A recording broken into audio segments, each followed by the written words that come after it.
Let's see. How did you find the double DH for World First? That was the one thing. Okay, double DH was the one thing that we committed to from the start, that we stuck to, and I actually think was something that, while we did make other mistakes, the double DH was correct. DH was fucking slamming. Like, DH was fucking like Demon Hunter was our top boss damage. Okay, throughout the whole raid, they were like top 3 classes boss damage. They're unkillable. They can suffice as an immunity.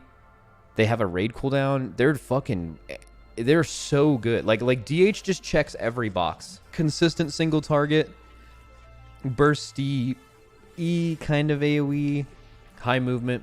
They're very fucking good, man. They were, I mean, across all of our Sylvanas logs, when we were like pushing last phase damage, they were number 1 and number 2. Our 2 Demon Hunters for the entire time. They also both had really good gear. Like, for example, Fragnance's gear was like pretty dog shit, right? So like our Demon Hunters both had like really, really good gear. But then also their warriors had like insane fucking gear, and our warriors had shit gear. So like obviously there were some people in each of our guilds that had like bad gear, and the other person had a ton. I showed the warrior one the other day, but like here's the warrior one. I think Fragnance was like this, but for them. So like this was their warriors week 1. This was our warriors. Like their warriors just simmed like 1k more than our warriors did. But that was the same with Fragrance. Like our DHs both simmed like just got way better gear than Jimmy did. Yeah, but DH was very good. If you guys are progressing the raid, I would put as many Demon Hunters as you can fit into your raid comp.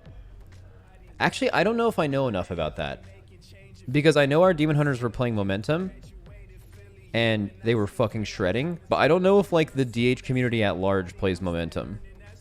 And if they do, I don't know if they die a lot. So I don't know if I would recommend that. It's the same thing as like, do you guys remember how, and if you guys raided in Nyalotha, how a lot of your all's casual guilds had like BM hunters in it? Like your casual guilds would have BM hunters, and you'd be like, man, yeah, they're just like, you know, they have like corruption bonus, and they've just been super good raiders for us. And then like Nathria came out and they played MM, and you're like, wow, that guy was way worse than I thought. Like you go into Nathria and you're like, oh, they're playing a slightly harder spec, so they did way worse mechanically than I remember them doing. That is what can happen when you do things like play Momentum versus other stuff. Is it good without Enhance?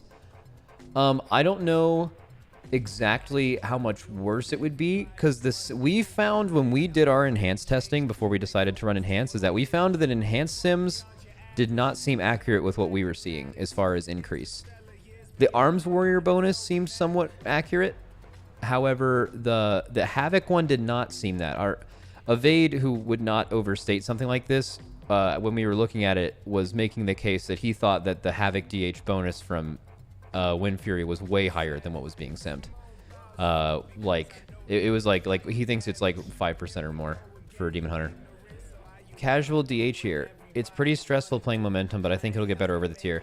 Yeah, I feel like a lot of people don't understand that when they pick classes, is that they look at everything in statistics. And unfortunately, they look at 5-minute single target sims, but like, I don't need to go into that whole thing right now. But not every class is the same to play, like, skill-wise. And also, sometimes things being new matter. I think that too. Like, when things are just completely brand new. Like, I'll give a good example. In our guild, I noticed that when everyone, after a raid is over, swaps to a bunch of Flavor of the Month characters, what they do is they play this class they haven't played before, and initially, everyone's alt skill level on those classes is pretty weak. But by the end of the farm period, it's actually pretty good because they've just been doing it for 3 months in all forms of content. It's just totally different to see a group of people do things instantly and then after a lot of time. So sometimes just doing things differently do that. With arguably your best attempt hindered by a player DC, what are your plans to address that for next year? I was asked about that during the complexity interview. We had a myriad of internet problems this tier. Sinan and Vil War specifically started lagging at the end of every night, about 11 p.m. to like 1. They would just lag, and they were in most of the time, so that was a problem. And a few nights we actually stopped raid early because of that. Would I like to have those players at the event? Yes. Neither of those players wanted to go to the event. I don't know what I'm supposed to do about that. I want all of our players here to have better internet. And if they don't want to come and have bad internet, that's a problem for me. So, we'll figure that out. What's the biggest class fuck-ups you guys made? I don't think we made any fuck-ups. We always knew that Windwalker was going to be something that might get swapped out on Sylvanas, but was functionally so fucking good for like the first 9 bosses, especially the hard back 2 or 3. So we ended up not running Windwalker on the last boss and running Brewmaster instead, but Blood DK. I can kind of go into our comp decisions more on another day when we're talking about like the raid as a whole. Like today's more like general questions, but so the Venthyr Moonkin thing is something that people have been bringing up to me all day yesterday since I stopped streaming. I did not realize that there's a clip of me talking about the 2 classes that has maybe not ignited, but added fuel to a fire to an apparent like civil war within the Moonkin community at the moment, which by the way, I just need to make it perfectly clear, I don't really care about, and I don't like whatever I say either way. That doesn't really matter to me. But I have been told that there are people who are very emotional about that. I think people have mischaracterized how I feel about Venthyr Moonkin. Well, maybe I have said it clearly at one point, so maybe I'll try again. I think Venthyr Moonkin is really good for damage, just in the way you want a lot of different classes. The example I used yesterday was Venthyr Holy Paladin. Kyrian Holy Paladin is much easier to play, and it especially in like 5-man content, it like, and in raids, it like gives you the ability to like change what's happening every minute. It gives you more control. But Ashen Hollow is just this like big fucking ability that can do so much more. And in World First raiding and just raiding in general, a lot of the times it's mixing a comp with very strong game-changing cooldowns and surrounding them with consistency. So building a raid comp is not always about just stacking a bunch of the best shit. You know, you need to have a mix. Like, a good example would be if you had a raid full of Venthyr Moonkins. Or sorry, I guess to tie in the Paladin thing before I go on, is that's pretty much what Venthyr is. Like, their cooldowns are unbelievable, but their damage outside of cooldowns is unbelievably bad. If Venthyr Moonkin was the top simming single target in the game, a lot of players would be like, well, why don't you just stack that? Well, and they're not, by the way, but like, because if you were ever doing a raid fight where something important happened when their cooldowns were down, yes, you could cycle their cooldowns, but like that's inefficient, right? Like, you need to surround that class with other things, which we did. That was I can go into our raid comp and why we chose what we chose, but yeah, I think the biggest problem with Venthyr that I did not expect was maybe I didn't do enough research on it to know how much it actually changed the way you played. It basically took a class that was like pretty fucking cozy, armchair, just sitting back, and it turned it into like full focus for a fucking minute of doing all your damage, and then basically you just don't do shit until your cooldowns come up. What I did not realize is I believe that massive swap in how you played that class, and more importantly, having it being on set. It wasn't like they could play it during Heroic Week and play it a couple weeks in farm. It was something where you got the legendary and you started playing it, except for a few pulls on testing, like during the race.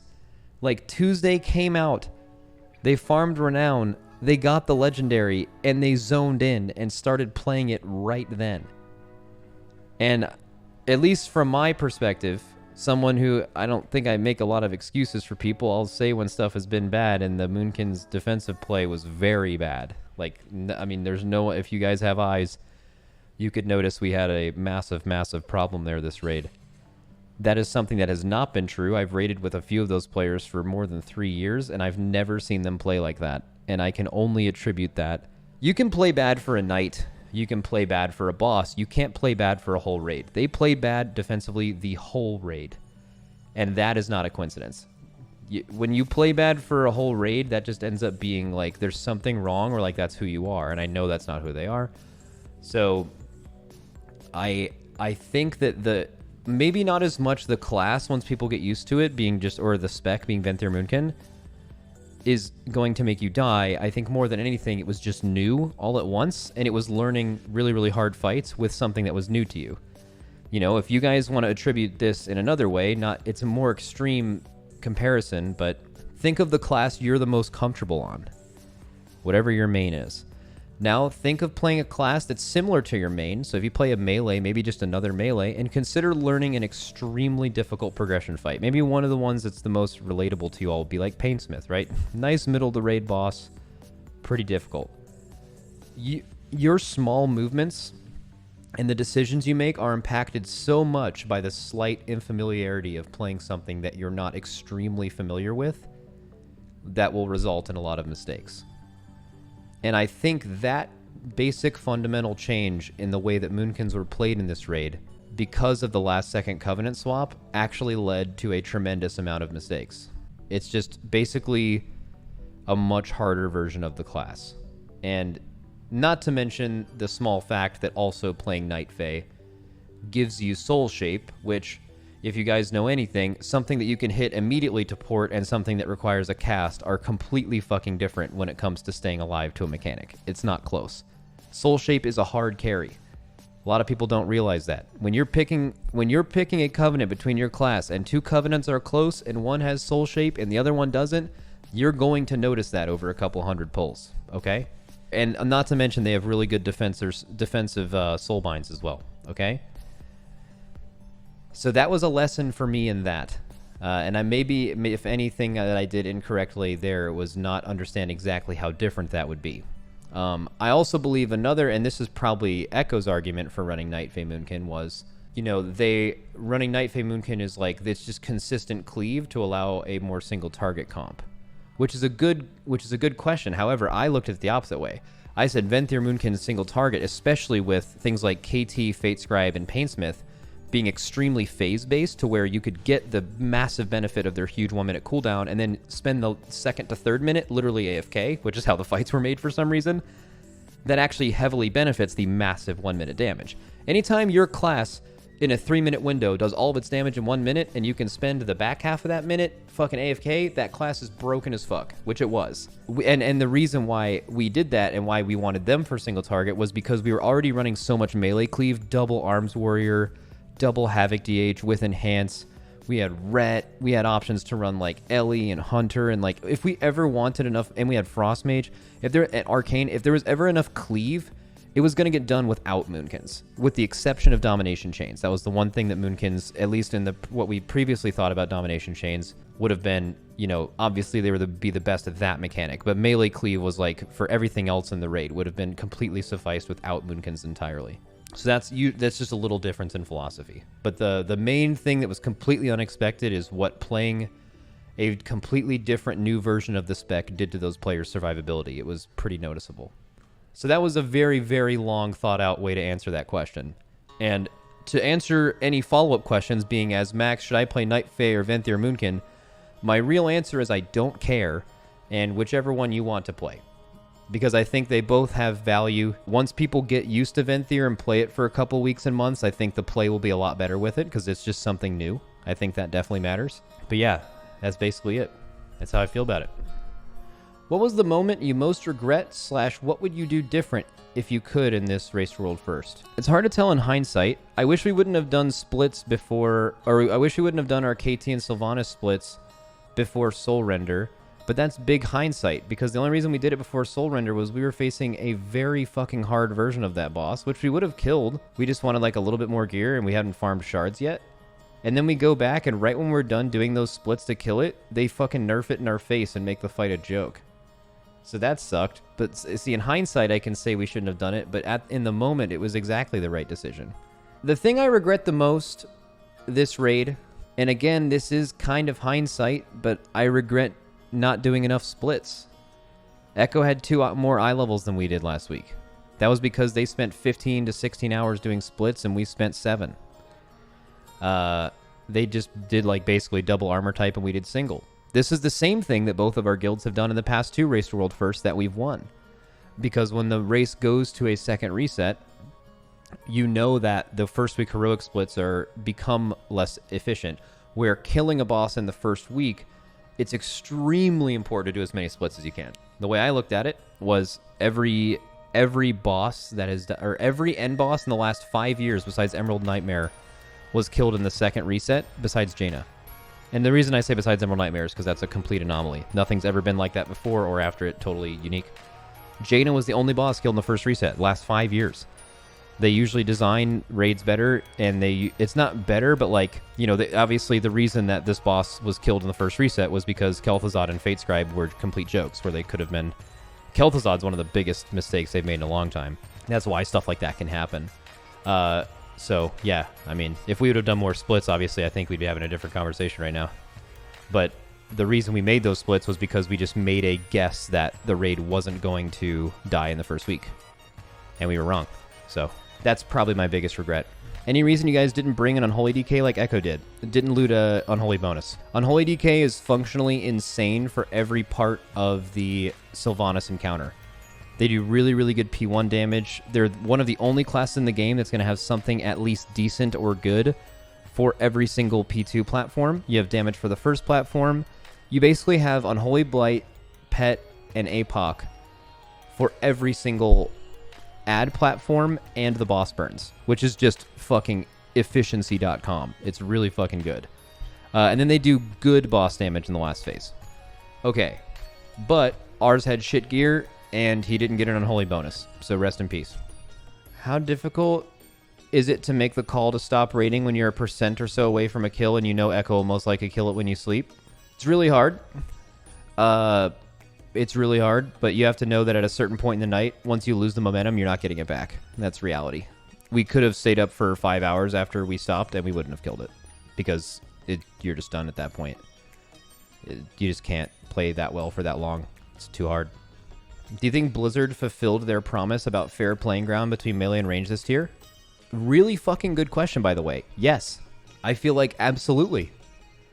Fucking, it was melee gang the whole raid, dude. Like, Bis comp was like 7 melee, 7 range for like the whole raid until like the domination chain intermission existed. Seriously, like, I mean, yeah, absolutely. But also at the same time, you could have ran more ranged, but the fact was you looked at a boss like Kel'Thuzad and you looked at a boss like Sylvanas last phase on testing, and you were like, okay, so 2 rallies and then like 1 or 2 darknesses minimum, huh? So yeah, I mean, a few classes certainly got their raid spot there, yeah. How do you feel about running Arcane the whole tier? Arcane Mage was good. We felt Frost was going to be better for Fate Scribe and Kel'Thuzad, and it is. Well, at least for doing the fights conventionally, right? And yeah, we got to Sylvanas, played Frost Mage. He was doing really good. I mean, he was fucking the boss, and we thought Arcane might be slightly better, but by the time we were still killing it in the first reset, we had enough damage to kill it, and we didn't want to make any last second changes to like fuck up any platforms, because Frost is really good. So yeah, that's basically why. If we had another day this last lockout, we would have swapped Arcane. But since we knew that Echo killed it, and so we weren't going to like extend and kill it in the morning, we, as soon as we lost World First, we were going to just spend a bunch of time re-clearing, because like, who cares about anything else? Like the second you lose, it doesn't matter if you kill it, like fucking Tuesday night or like Sunday. It like literally doesn't matter. So we just took the whole day to re-clear. You were laughing the whole time, just taking our time. And then we went into the raid and one-shot the boss when it was when we were done doing all that. Were you expecting Arms Warrior to actually be a good call to use? It seemed Warriors were not going to be in a good spot this tier. Warriors were going to be in an incredible spot with Venthyr Fury Warrior until you couldn't execute. People are playing a lot of Arms right now because Arms is really good for Sylvanas. Arms is just kind of good in general. But Venthyr Fury single target is fucking banger. Like, and specifically, if you would have looked at this boss, let's just say Sylvanas was randomly 50% to 0, where the entire last phase was, 25% or so to 0. I mean, Venthyr Fury Warrior would probably beat every class a single target in the game. So, yeah. How important is getting World 2nd versus World 3rd? If another guild was really close, would you have still re-cleared? So, to be honest, if we're not getting World 1st, it's a loss, right? Yeah, so, I mean, it doesn't really matter that much, to be honest with you. Like, for us, it's World 1st or you lose. So it doesn't really matter.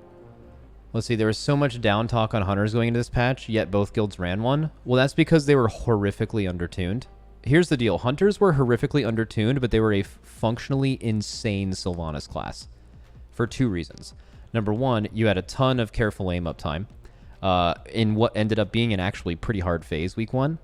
Not to mention that Hunter still has very consistent good, like Hunter's overall P2 damage is great. Boss damage plus ad platforms and also antlers from Hunters is like, honestly, the antler legendary from Hunters with Nightfae makes Wild Spirits as good as it was last raid on 4 targets. And that's like basically what every ad platform is. So they like hard carry there, and they just have really good boss single target. They're just The hunters were designed for Sylvanas, which you would probably get is like, you know, yeah. So that's basically the case. And not to mention they were buffed an insane amount before the raid. But they weren't really good at everything else. The reason we didn't run a hunter the whole raid was because we weren't sure if they were needed on Sylvanas. Like, we wouldn't have wanted to run a hunter on Fatescribe or Sylvanas, and we didn't know that, or Fatescribe and KT, and we didn't know that those bosses were going to be so easy.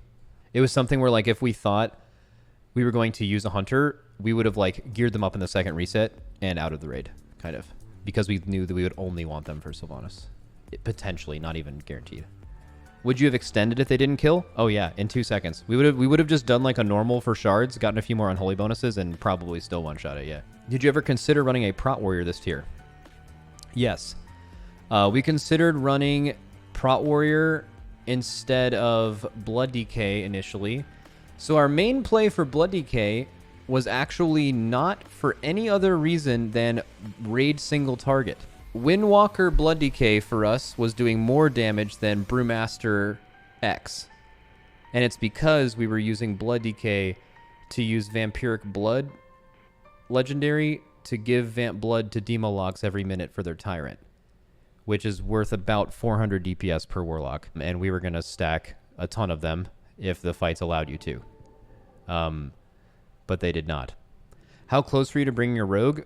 Very close. If our Rogue had an Unholy bonus, we would have brought him to Sylvanas. But he didn't, so we brought in our best single target class that did.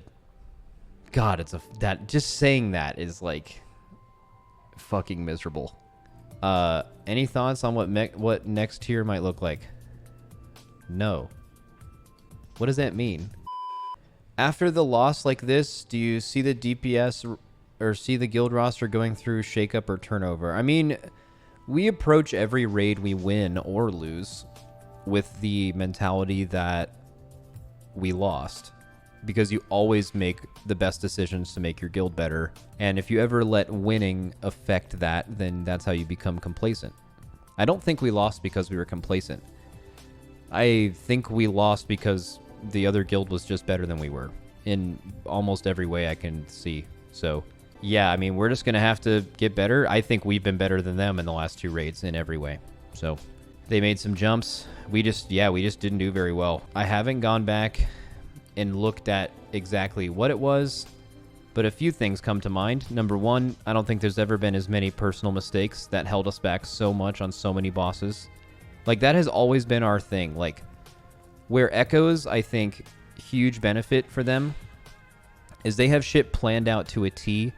It's very mechanical, repeatable. It's very, like, they have, like, just small little weak auras for everything. Like, that's just, like, their shit. But on fights where, like, it just comes down to, like, personal accountability and, like, kind of YOLOing it a little bit and just individual player decisions, that's in the past where we have, like, majorly outpaced other guilds. Drestagath is a perfect example of a fight like that, where it's like, we still don't even know what happened when we killed it. We just fucking YOLO'd it the whole fight and just killed it. And that was fine. It didn't need any planning. We just outplayed the fight. Just things like that. But this raid, that wasn't true for the first time in almost 2 years, where on every fight where it was more about personal accountability than anything else, they just were better than we were, which was different. And that is something I need to figure out. I also think another thing that's weird this raid is that my biggest strength as a raid leader is I'm very good at improvisation and changing things on the fly mid-pull to see farther in the fight. I surround myself with people who are deeply analytical so I can be good at the stuff that I am not very focused on. But I'm very good at, you know, changing things on the fly to get through it.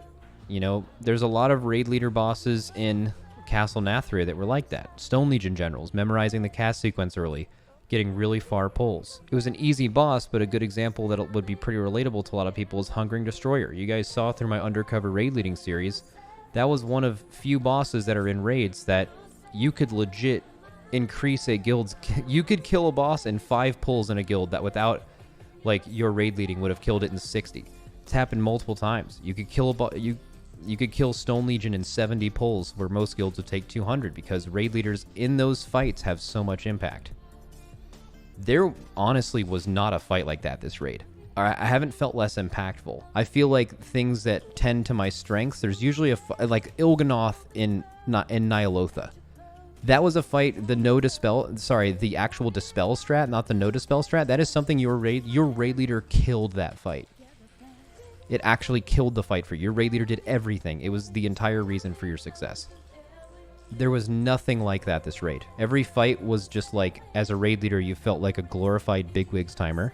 And anyone can do that. You know, I feel like there wasn't as much strategy involved because all the fights where there was really intricate strategy, they were just able to be cheesed, which was KT and Fatescribe. Just both of them. So that is one thing I noticed this raid. And I don't know, because I think we prepared, although we definitely missed in a few areas, which isn't common. But yeah, I just feel like this wasn't a tier where your raid leader really affected you. At least from what I could see. Maybe that my mind will change as I see it more, but yeah. Which boss was more poorly designed, Kel'Thuzad or Generals? Dude, I can't believe I'm saying this, but Kel'Thuzad. They let Kel'Thuzad be like... People keep bringing up the fact that Kel'Thuzad is like a meme because you could sack tank ads. That isn't impactful at all. Like, we one-shotted on the reclear yesterday, killing the second set of tank ads. They don't matter. You're stopping DPS on the boss anyway. The fight just doesn't do anything. I can't believe they let it be like that. I also can't believe that in farm we're going to have to stop DPS for over 5 minutes on that fight. Here's what they need to do. They need to change KT to where he always spawns with 100% mana. So you never have to stop DPS. Or else farm's going to be miserable. What did you feel about having Taggzz as almost an off raid lead this tier? Do you think it overall helped your raid leading or hurt it? I'm going to have to actually look at that. I don't know.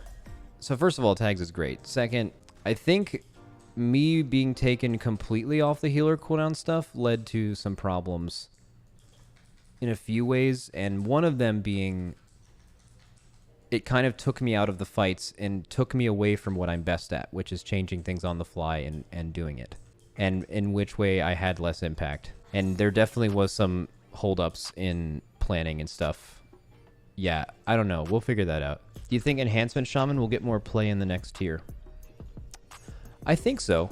I think outside of Echo and Limit, I actually fully believe that Echo and Limit will look at every single raid objectively and bring the exact best thing, completely like irrelevant of what just happened.